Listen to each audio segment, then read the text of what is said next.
We head over to sunny Barbados, where I'm joined by Roland Butcher, who's been on the show a few times now, and it's always very welcome to have him on the show. There's a few things I'd like to talk about. Roland, welcome to the show, and of course, Merry Christmas to you, sir. Thank you, Darren, and Merry Christmas to you and your family, and hope you have a very, very enjoyable time over this weekend. Yeah, it's a special time in Barbados. I've been out there for the festive season before, and there's a lot of traditions that go on of tidying up your house. And is it true that you paint the stones in front of your in the chattel houses? They paint the stones white so it looks like snow. Is that true? Well, some people do that. Barbados is called Little England, so you can understand the traditions that goes back. So very much what goes on in UK in terms of celebration of Christmas goes on in Barbados, and that's the way it's always been, and sure it will continue being that way. Yeah, that's right. It's very good. It's very good.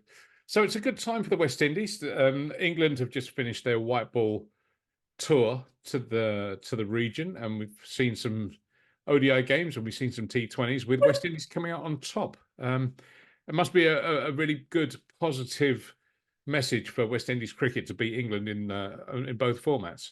Yeah, it was obviously, I think, very good performance by the team, not just in these two series.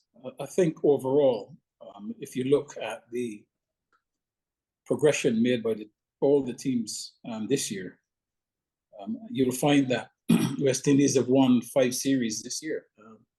I can't remember, even in the heydays, when that has ever happened, where 5 series have been won in 1 year. So really, that just shows you how well the team has been playing and the progress that has been made. And really, it should be an indication of the future that lies ahead for this particular group of players. That's right. I mean, England came into this as recent world champions at 50 over cricket and current world champions at T20. But also, you're right, West Indies have done well this year. I was out in Bridgetown to watch them against India a few months ago, and they pulled off some strong performances against a strong Indian team with Virat Kohli and the like that were out there. Well, yeah, I think if you look at the year as a whole, started off winning the Test series in Zimbabwe, won a T20 series in South Africa, drew the ODI series, beat India in the T20, obviously winning against England, both ODI and T20, and if you add to that also the performances of the A team who won a series in Bangladesh, you can see that there's been real good progress made by the players, and we're very, very proud and pleased that sort of run has been put together. It's been a long, long time where people have been worrying around the world, what is the fate of West Indies cricket? But I think this last year really has been an exciting one, and the team has done very well. Yeah, it was a big disappointment that they didn't feature in the World Cup in India. I kind of feel it's not really a World Cup without West Indies being there. What were the reasons for that? Well, I think the reasons are much more, there were longer term reasons. As you know, West Indies have been going through a rough patch for a long time. It wasn't just during the World Cup qualifying. And, that sometimes you have to hit rock bottom, before you can start looking upwards. And that probably was a seminal moment for the team and for the region, that really it couldn't get any worse. I'm so pleased with the response of the players and everyone else involved since then. Has shown that there's a lot of pride in playing cricket for West Indies, and the fact that yes, they can compete with the best in the world, because they have beaten the top 3 teams in the world over this year in the series. So that's not a bad response for the disappointment of missing out on that World Cup. Yeah, and it's Australia next. That's going to be another challenge for them, but I'm guessing the guys are going into that with high hopes. Yeah, I mean, the Test series is going to be a challenge. You can understand, because quite a number of West Indian players are not available for that series. So it gives the opportunity to a lot of younger players who have been cutting their teeth over the last year in the 18, and they've done relatively well. So I would expect them also to give account of themselves in Australia. They will not be, they'll know for sure the challenge that awaits them, because Australia is a formidable opponent. The team brimming with confidence. So, the Test series is likely to be a hard one. I'm much more confident in the white ball series, because I certainly believe that they can beat Australia in the white ball series. Yeah, and I keep hearing people trying to tell me that cricket is dying in the West Indies, but I don't think it's really the case. Every time I'm in Barbados and I wander past Pickwick or Maple or any of the other clubs, there's always a high standard of cricket going on, and particularly with the red ball. I don't see the interest is dying at any stage. You're absolutely right. The interest is not dying. In actual fact, there's probably more cricket played now than ever before. I just think really some of the problems that we have had over the years is that, first-class cricket in the Caribbean is a very short season, sometimes 5 matches. That's not great preparation to play the best in the world, particularly at Test match cricket. So that's one of the problems that we've had over the years, just getting enough cricket for our players, which means that at Test level, they're having to learn on the job instead of coming into a Test with lots of first-class matches behind them. So, I think what has happened, over this last year is that, the A team have had 2 tours this year alone, which has been fantastic for them. We've also now got an academy under 23 squad as well.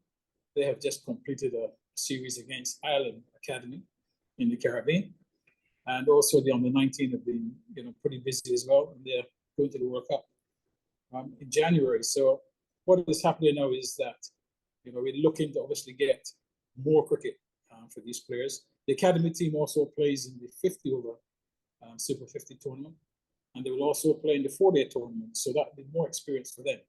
So if we continue on that path, West Indies cricket will be in good hands. And for our younger viewers and listeners that are tuning into this interview, they may not be aware that Mr. Roland Butcher was the first black man to play cricket for England back in, what was it, 81? Was it? 80 and 81. 80 and 81, that's right. And I saw that there was a really lovely moment just recently with you in the England dressing room, and there was a small presentation for you. Yeah, that was very touching. It's a great honour. Totally unexpected. Obviously, England would have planned it before they left the UK, because, they invited me to the dressing room, assembled all the players, and then made a presentation to me with a 3 lions pin with my ODI and Test number engraved at the back. And also they've got Phil Salt, who is very much a Barbadian, to do the presentation as well. So that was a nice touch. And I would really like to, thank Mark Saxby, really, and the rest of the management and the team, for doing that and for the reception that I got in Trinidad last week. And very, very proud of that moment. And I'd like to thank the England team for the gesture. Yeah, it was. I remember those days really well as a youngster, and that Middlesex team that you were part of, with Norman Cowans and Will Slack. It was a really joyous time for West Indian representation in the English game. It was. Certainly the 80s and 90s was pretty much the height of persons playing county cricket of West Indian heritage. As you said, within the Middlesex side, obviously we had 5 players with Caribbean roots. Most of the other teams also had players as well. Some were seasoned internationals, obviously, like Somerset with Garner and Richards, Sylvester Clark at Surrey.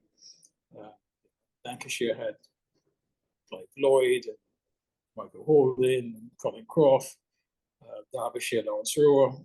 Hampshire, Marshall, Greenwich. So you could go through all the counties, and you would find a good flavour of West Indian heritage.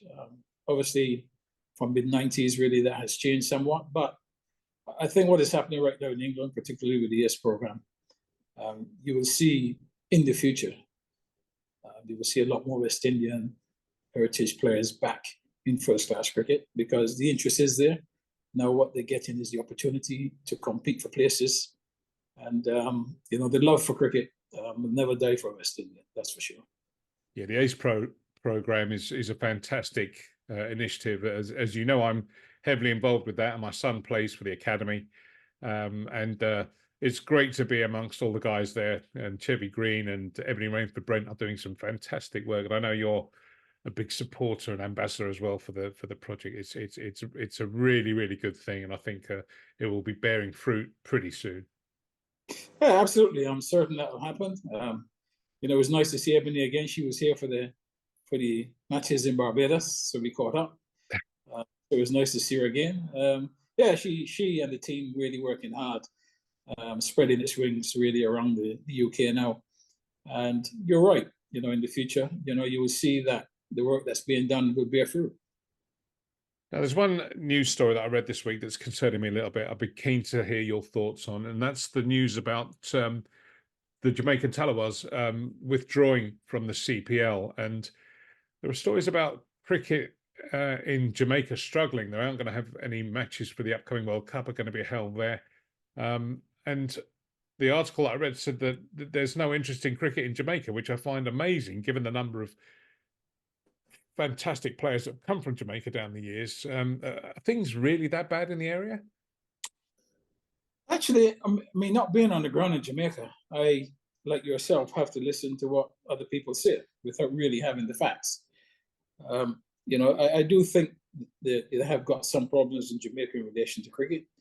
I don't think they've bidded for a lot of tournaments. I guess they've had difficulty in having the Talawas based in Jamaica. And as a result, the Talawas have had to use other bases, like at one stage USA and other places, to be. So it doesn't surprise me that the Talawas will be moving elsewhere. I think that's something that everyone could see coming. In terms of cricket on the ground, I would imagine there still is a great love of the game. There's some players certainly coming through from Jamaica. You've only got to look as far as Jordan Johnson, who's an under-19 player. He will be playing in the under-19 World Cup. Recently, West Indies toured Bangladesh under-19. He scored 300s in that tournament. He has played Super 50 recently for the combined campuses and colleges. And, we also sent him on the 18 tour to South Africa to give him that sort of experience. So, that sort of quality still exists. And, obviously they've got lots of fast bowlers as well. So, I cannot really say what exactly is going on in Jamaica, but, I think Jamaica has a very important role to play in the overall development of West Indies cricket. And I'm sure at some stage, they'll get it together. But the Talawa situation, I think that's been on the cards for quite a while. So as we come through Christmas into 2024, all eyes are going to be on the T20 World Cup, which is being held in the West Indies and the USA. The USA being involved in a major tournament for the first time. I can remember the enthusiasm and the interest when the 50-over World Cup was held in West Indies in 2007.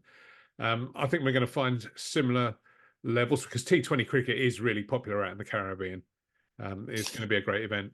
Yeah, well, really, T20 cricket, as you know, now is really taken over and taken on around the world, really. It's watched by a lot of people. It is the cricket that a lot of players also want to play now. So to play in a World Cup T20 is something also very special. So the players will be looking forward to it.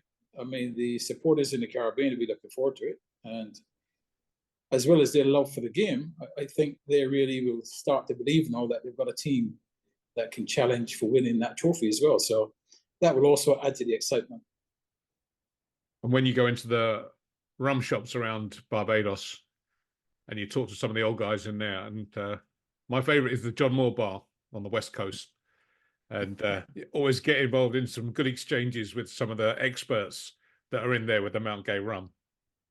But Darren, you are a visitor, and you do more than I do. You visit these, you visit these rum shops, which unfortunately I don't do. Not being a drinker, so I have to listen to exactly what you were saying to me and take it on board. I just go there for research. I don't involve any bad habits, don't worry. But I love getting involved. You can get any Bajan on the subject of cricket, and yeah, it's always a fantastic conversation. Mind you, Yeah, Bajans just, I mean, you don't have to start the conversation. I mean, they will start it, and invariably it is about cricket. Usually it's about giving the selectors a lot of stick, but that is besides the point. But Barbadians are no different to the rest of the Caribbean. You know, as selectors, you know, we do take a bit of a hammering. You know, whichever team you select is not the right one, but you know, that's the way it is, and they will always have their opinions, and that's what it is, their opinions. Yeah, that's right. My late father was Guyanese, and yeah, he was no different. He had his views, and usually, as you're right, it was the selectors and the board that got all the fiercest criticism. Okay, Roland, great to talk to you, and many thanks again for joining us as always. It's always an absolute pleasure, and I'm glad to see you looking so well. Have a fantastic festive season. Enjoy Christmas, and I wish you all the best for 2024. And look forward to catching up in Barbados when I'm over next time. Yeah, thanks, Darren, and happy Christmas to you and your family, and certainly looking forward to 2024. Excellent. Roland Butcher speaking to us from Barbados. Many thanks.